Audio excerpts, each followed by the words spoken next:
یہ سورہ حجرات ہے، اور اس میں زیادہ تر جو مضامین ہیں وہ مسلمانوں کے حقوق سے متعلق ہیں۔ مسلمانوں کے حقوق میں سب سے بڑا حق یہ ہے کہ ہر مسلمان اپنے آپ کو سب سے کمتر جانے، ہر مسلمان اپنے آپ کو سب مسلمانوں سے زیادہ نہیں، ساری مخلوق سے زیادہ کمتر سمجھے۔ اس لیے کہ جب کوئی شخص اپنے آپ کو بڑھیا سمجھتا ہے، کسی بھی بنیاد پر، خاندان کی بنیاد پر ہو، علم کی بنیاد پر ہو،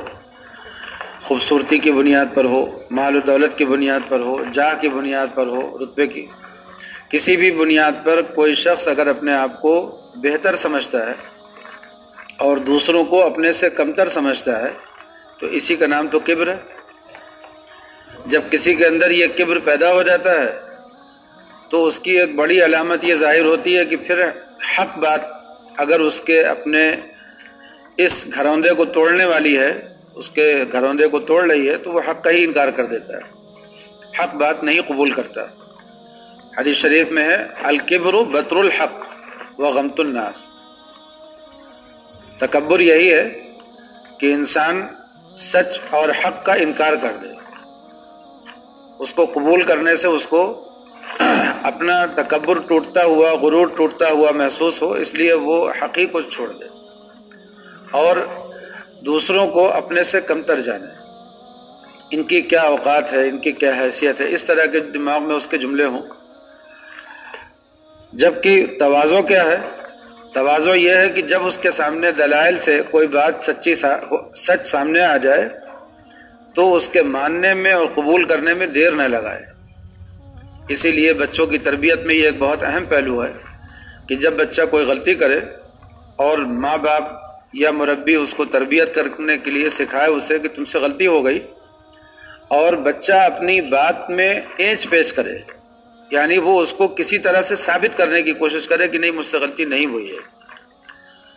تو جو اچھے مربی ہوتے ہیں وہ اور باتوں پر تو نظر انداز کر دیتے ہیں اور باتوں کو، لیکن اس غلطی کو نظر انداز نہیں کرتے۔ بچوں کے اندر یہ عادت پیدا کرنی چاہیے کہ کبھی بھی ایس پیش نہ کریں، باتیں نہ بنائیں، غلطی ہو جائے فوراً اقرار کریں اور اس کو اپنی غلطی کی تلافی کرنے کی کوشش کریں۔ جب بچے نے ایس پیش شروع کی اور تعویل کرنے کی تعویل شروع کی اور اس راستے پہ چلا تو آپ سمجھ لیجئے کہ کبر کا مرض اس کے اندر جڑ پکڑ رہا ہے، اور آگے چل کر کے پھر اس بچے کی اصلاح بہت مشکل ہوتی چلی جائے گی۔ عادت پڑ جائے گی اسی بات کی کہ کبھی میں غلطی پر نہیں ہوا، گناہ بھی کرے گا، کھلم کھلا اس سے غلطیاں بھی ہوں گی لوگوں کے سامنے، لیکن وہ کہے گا کہ اس وجہ سے میں نے غلطی کی، اپنی غلطی نہیں مانے گا، اس غلطی کا الزام بھی کسی پر رکھے گا، دوست پر رکھ دے گا، ماحول پر رکھ دے گا، معاشرے پر رکھ دے گا۔ کچھ لوگ ہوتے ہیں شراب پینے چلے جاتے ہیں، کہتے ہیں کہ اصل میں ٹینشن اتنی ہو گئی تھی۔ شراب ایک گناہ ہے، اس گناہ کو کرنے والے کا جواب یہ ہونا چاہیے مجھ سے غلطی ہو گئی، لیکن وہ کہتا ہے کہ مجھ سے غلطی نہیں ہوئی ہے، اس غلطی کی وجہ یہ ہو گئی ہے۔ وہ ہمیشہ اپنے گناہ کی کوئی نہ کوئی توجیہ کرتا ہے، کوئی تعویل کرتا ہے، سیدھے سیدھے اپنے گناہ کا اقرار نہیں کرتا، اس لیے کہ اس کے اندر تکبر ہے۔ بہت سے بندے ایسے بھی ہوتے ہیں کہ ان سے گناہ ہوتا ہے اور وہ توبہ نہیں کرتے، اللہ سے معافی نہیں مانگتے۔ مولانا تھانوی نور اللہ مرقدہ فرماتے تھے کہ اس توبہ نہ کرنے کی وجہ بھی تکبر ہے، اس لیے کہ ان کو یہ لگتا ہے کہ میں نے جو غلطی کی ہے یہ بہت بڑی غلطی ہو گئی ہے، اتنی بڑی غلطی ہو گئی ہے کہ اب اس کو تو اللہ بھی معاف نہیں کر سکتا۔ یہ تو بہت بڑی بات ہو گئی نا کہ آدمی اپنے آپ کو اپنی غلطی کو، اپنے گناہ کو اللہ کے مقابلے میں بڑا سمجھنے لگے، اللہ کی رحمت کے مقابلے میں بڑا سمجھنے لگے۔ یہ بہت حد سے گزرا ہوا تکبر ہے۔ اس لیے ہمیشہ آدمی کو اپنے بچوں کو تربیت کرنے میں بھی اور اپنی تربیت کرنے میں بھی اس بات کا خیال رکھنا چاہیے کبھی بھی کسی بھی غلطی پر ایس پیش نہ کرے، اس کی تعویل اور توجیہ میں مبتلا نہ ہو، سیدھے سیدھے اقرار کرے کہ مجھ سے غلطی ہو گئی، میں نے غلطی کی ہے، یہ گناہ، یہ غلط کام تھا، میں نے کر لیا، ہو گیا مجھ سے۔ ایک مرتبہ حضرت مولانا عبدالحلیم صاحب رحمۃ اللہ علیہ سے ہم نے پوچھا کہ حضرت اگر غیبت ہو جائے، بس وہ حضرت نے ہو جائے کا لفظ پکڑ لیا، فرمانے لگے کہ دیکھیے مولوی حمزہ صاحب کہتے ہیں کہ ہو جائے، ہو جاتی ہے غیبت یا کرتا ہے آدمی غیبت. اب اس چیز کو لفظ کو درست کرانے سے بات ختم ہو گئی. جو بھی گناہ انسان سے ہوتے ہیں وہ گناہ کرتا ہے انسان، اور جب اس کو کوئی توجہ دلا دے یا من جانب اللہ اس کو توجہ ہو جائے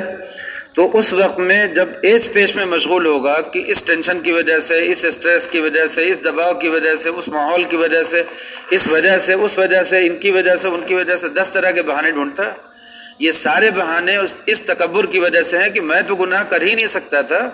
مجھے دوسروں نے زبردستی کروا دیا. یہ کبر ہے، اور اس کبر کا علاج یہ ہے کہ آدمی اپنے آپ کو مجرم مان لے، کہہ دے کہ نہیں میں مجرم ہوں، میں تو اسی قابل تھا کہ مجھ سے گناہ ہو. یہ تو اللہ تعالیٰ کی رحمت ہے کہ گناہوں سے بچائے ہوئے ہیں، بہت سے گناہوں سے بچائے ہوئے ہیں، تو اللہ کی رحمت پر. اسی لیے کلمات اسلام میں جیسے لا الہ الا اللہ تو سب کو معلوم ہے کہ بنیاد ہے دین اسلام کی، لا الہ الا اللہ کہ اللہ کے سوا کوئی معبود نہیں. لیکن یہ جو کلمات اسلام ہیں یہی ایک کلمہ تھوڑی ہے. دین کی بنیاد لا حول ولا قوت الا باللہ پر بھی ہے کہ ہم سے کوئی نیکی نہیں ہو سکتی اور ہم سے کوئی گناہ نہیں ہو سکتا مگر جب تک کہ اس میں اللہ کا حکم نہ ہو. ہم بالکل یہاں پر اپنے آپ کو مجبور اور بے بس اپنے آپ کو تصور کریں لا حول ولا قوت الا باللہ، گناہ سے بچ رہے ہیں تو وہ بھی اللہ کی توفیق سے، اور نیکی کر پا رہے ہیں تو وہ بھی اللہ کی توفیق سے. اسی لیے بزرگوں نے لکھا ہے، اور یہ باتیں بزرگان دین ہی سے ہم لوگوں کو سننے کو مل سکتی ہیں، یا وہ لوگ جن کو بزرگان دین کی کتابیں پڑھنے کا موقع ملتا ہے. بزرگوں نے لکھا ہے کہ ہم سے عہد لیا ہمارے بزرگوں نے اور مشائخ نے کہ کبھی بھی کسی گناہ کے بارے میں پریشان ہو کر کے یہ مت کہنا کہ میں قسم کھاتا ہوں کہ یہ گناہ نہیں کروں گا، اس لیے کہ تمہیں اختیار کتنا ہے اپنے اوپر. کبھی کسی گناہ سے توبہ کرنے کے بارے میں یہ تو کیا جا سکتا ہے کہ اللہ میں ارادہ کرتا ہوں کہ میں نہیں کروں گا، آئندہ کے لیے ارادہ کرتا ہوں کہ میں نہیں کروں گا، اور آپ سے توفیق مانگتا ہوں کہ مجھے آگے بچا لیجئے. اللہ سے اپنے آپ کو بچانے کا ارادہ کرنا، توفیق مانگنا، دعا کرنا، دعا کا اہتمام کرنا، اور اس کی جو تدبیریں ضرور مناسب ہیں وہ تدبیریں کرنا، یہ سب ٹھیک ہے. لیکن اگر کسی آدمی نے اللہ سے وعدہ کر لیا کہ میں یہ گناہ نہیں کروں گا، یا اللہ سے اس نے قسم کھائی کہ میں یہ گناہ نہیں کروں گا، تو یہ ایک اپنے اختیار کا اللہ کے سامنے دعویٰ کر دیا. تو بزرگوں نے لکھا ہے کہ کبھی بھی اللہ کے یہ قسم نہیں کھانا چاہیے کسی عمل پر کہ میں یہ کام نہیں کروں گا. بزرگوں نے ہم سے عہد لیا ہے. تو اس باریکی کو سمجھنے کی ضرورت ہے کہ انسان کو اپنے اوپر اختیار کتنا ہے. جب ہم سے غلطی ہو جائے سیدھے سیدھے یہ کہیے کہ ہم سے غلطی ہو گئی، معافی مانگتے ہیں، بس. آدمی دیکھیے انگریزوں نے سکھا دیا سوری کا لفظ، تو اب وہ سوری کا لفظ تو لوگ بول دیتے ہیں،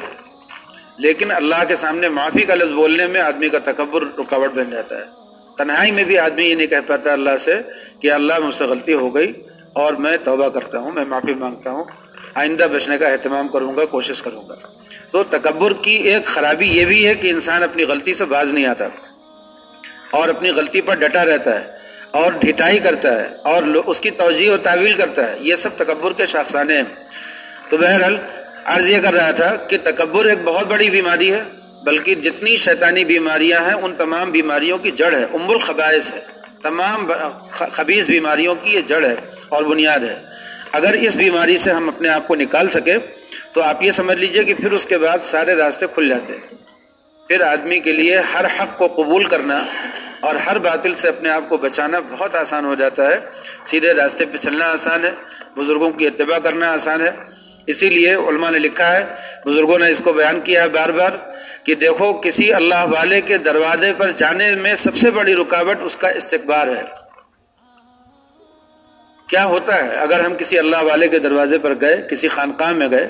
کسی بزرگ سے بیعت ہوئے، ان کی خانقاہ میں پہنچے، تو کیا ہوگا؟ ان کے دروازے پر سب سے بڑی جو مصیبت ہے وہ اپنے نفس کو مٹانا. اور آدمی کے اوپر یہ بہت بڑا بوجھ ہوتا ہے کہ نفس کو کیسے مٹائیں. تو نفس کو مٹانا ہی تو ہے تکبر سے بچنا، تواضع. اپنے نفس کو مٹا دینا اور دوسروں کے تابع ہو جانا کہ جو آپ فرما دیں گے میں وہی کروں گا، بالکل اپنی نفی کر دینا، یہی تو تواضع ہے۔ بزرگوں نے لکھا ہے کہ جب کوئی اللہ کا بندہ کسی اللہ والے کے دروازے پر جاتا ہے تو وہ سب سے پہلا پاؤں رکھتا ہے اپنے نفس پر، اور جس نے اپنا پاؤں اپنے نفس پر رکھ دیا، اس کو دبا دیا، تو پھر اس کے لیے آگے سارے راستے کھل جاتے ہیں۔ اور جو لوگ اپنے نفس پر پاؤں نہیں رکھتے اور کسی اللہ والے کے پاس جاتے ہیں کسی جاہ کے لیے کہ ابھی ہمارا جتنا رتبہ ہے، جتنی عزت ہے، اگر ہم کسی بزرگ سے مرید ہو جائیں تو اور ہماری مقبولیت بڑھ جائے، اور اگر ان سے خلافت مل جائے تو اور مقبولیت بڑھ جائے، تو یہ کبر ہی کی پرورش ہے، کبر ہی کی پرورش ہے، اپنی تکبر کی، اور ہم اس کو بڑھا رہے ہیں، اضافہ کر رہے ہیں۔ اسی لیے امام غزالی نے لکھا ہے کہ نفس کو جب کسی عبادت میں مزہ ملنے لگے تو سمجھ لو کہ وہ اپنی بیماری کو بڑھا رہا ہے، تو پھر اس کی وہ عبادت روک دو اور اس کو ایسی عبادت میں مشغول کرو جس میں اس کو تکلیف ہو، جس میں اس کو اذیت ہو۔ انہوں نے لکھا کہ نفس کو جب کسی عبادت میں، جیسے مثال کے طور پر میں نے ذکر کرنا شروع کیا تو مجھے بوجھ ہوگا، اذیت ہوگی، اس لیے کہ ایک ذکر کی پابندی آسان نہیں ہوتی، لیکن جب کرنے لگے تو نفس نے پٹی پڑھائی اندر سے کہ اچھا دیکھو اب تم ذکر کر رہے ہو، اب یہ ہزاروں لاکھوں لوگ ذکر نہیں کرتے ہیں، تو اس کا مطلب یہ ہے کہ تم اللہ کے مقبول بندے ہو، تمہارا اللہ کے وہاں کچھ مقام بننے لگا ہے، کچھ حیثیت بڑھنے لگی ہے، تو نفس پھر مزہ لینے لگتا ہے اس عبادت کا کہ جتنا ہم ذکر کریں گے اتنا ہمارا رتبہ ادھر عوام کی نظروں میں بڑھے گا۔ بس جہاں عبادت میں مزہ آنے لگے نفس کو، ایک ہے روح کا مزہ، روح کا نشاط، اور ایک ہے نفس کا مزہ، ان دونوں کا فرق سمجھنا ضروری ہے۔ جب عبادت میں روح کو لذت ملنے لگے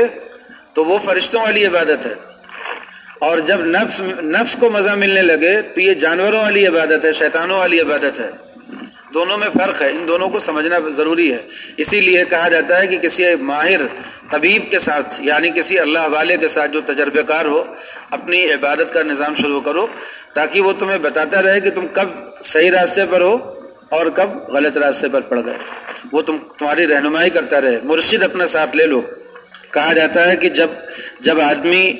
کسی مرشد کے بغیر، کسی رہبر کے بغیر، کسی ساتھی ایسے دوست کے بغیر جو اس کو اللہ کا راستہ چلائے،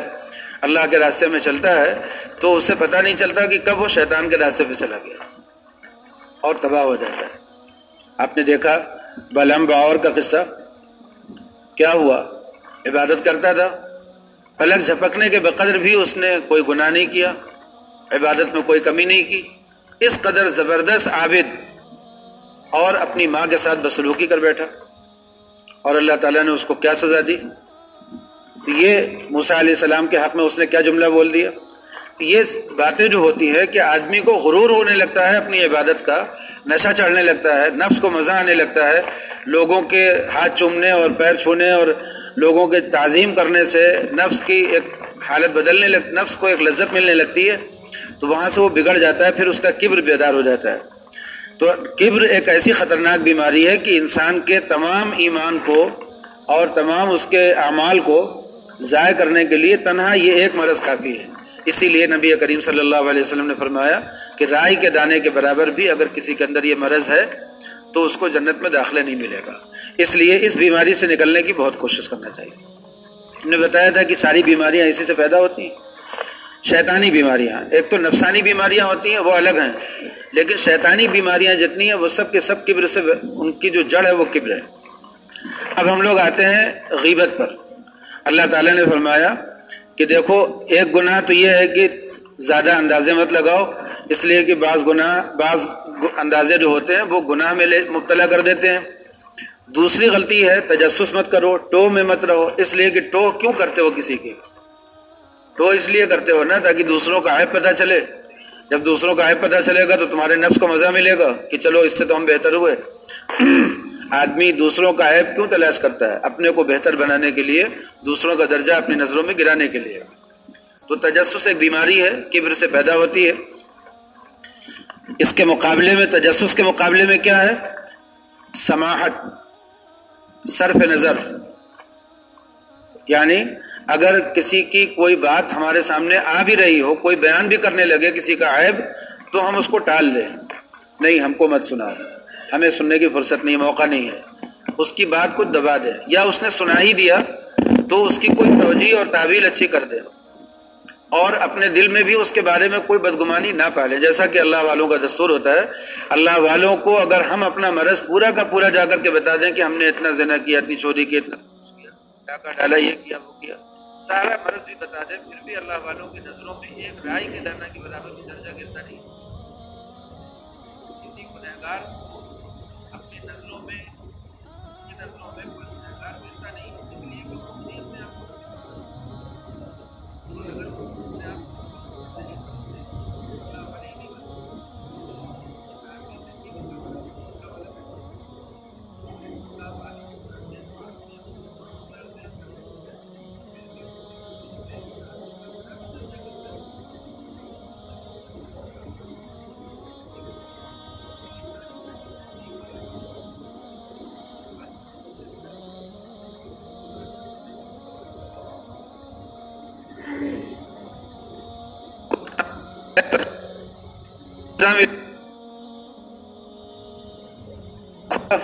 ان کی بھی پول کھلی، ان کا بھی مرض معلوم ہوا، ہوتا ہے کہ نہیں ہوتا؟ آدمی کے اندر ایک تجسس ہوتا ہے، یہ تجسس کہاں سے پیدا ہوتا ہے؟ کبر کی بیماری سے۔ جب آدمی اپنے ہی آپ کو سب سے کمتر سمجھے گا تو اس کو دوسروں کے عیوب کی فکر نہیں ہوگی نا، تو تجسس ایک بیماری ہے، اس سے بھی بچنا چاہیے۔ وَلَا يَغْتَبْ بَعْضُكُمْ بَعْضًا، اور تجسس پہ ہم قانون بتا چکے ہیں، اس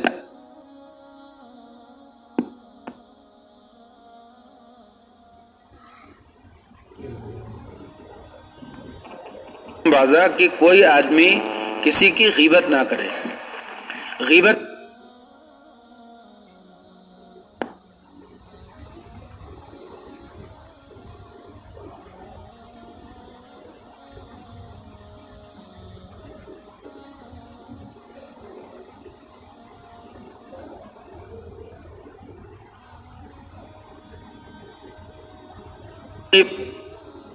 میں بھی لوگ غیبت کر دیتے ہیں، کتاب لکھتے ہیں اس میں بھی غیبت کر دیتے ہیں، قلم سے بھی ہو سکتی ہے، اشاروں سے بھی ہو سکتی ہے، اور زبان سے بھی ہو سکتی ہے۔ ایک ایسا آدمی جو یہاں موجود نہیں ہے اس مجلس میں،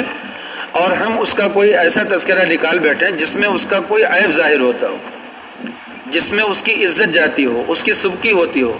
ایسا کوئی تذکرہ نکالے، چاہے وہ کسی گناہ کا تذکرہ نہ بھی ہو۔ اسی لیے امام غزالی نے لکھا ہے کہ اگر ہم اپنی مجلس میں بیٹھے ہوئے اور کسی مسلمان کا جو یہاں موجود نہیں ہے، ہم نے اس کے گھوڑے کی برائی کی، اس کے مکان کی برائی کی، اس کے متعلقین میں سے کسی چیز کی برائی کی، تو یہ بھی غیبت میں آتا ہے۔ تو کسی گناہ کا تذکرہ نہیں ہو رہا اس کا،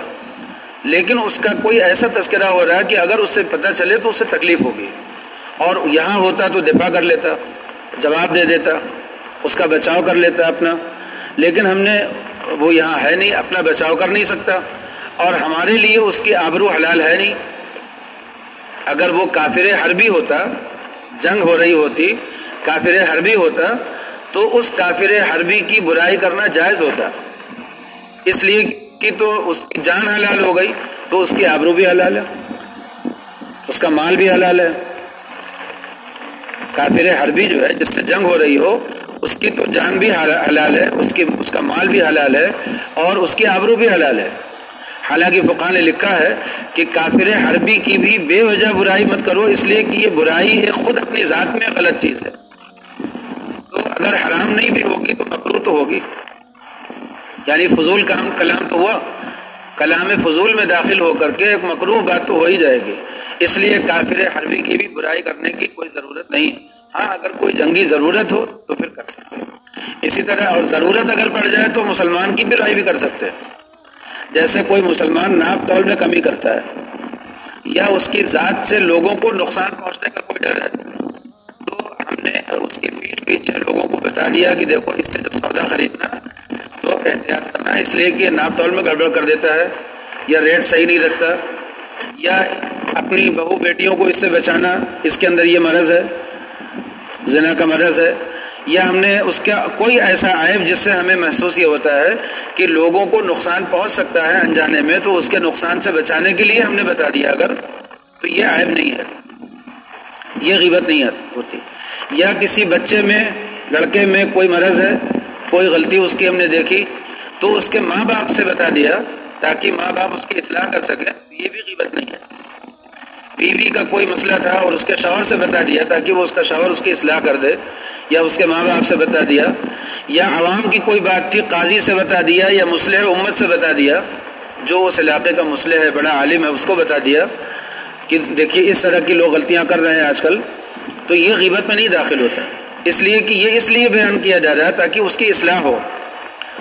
اس مرض کی اصلاح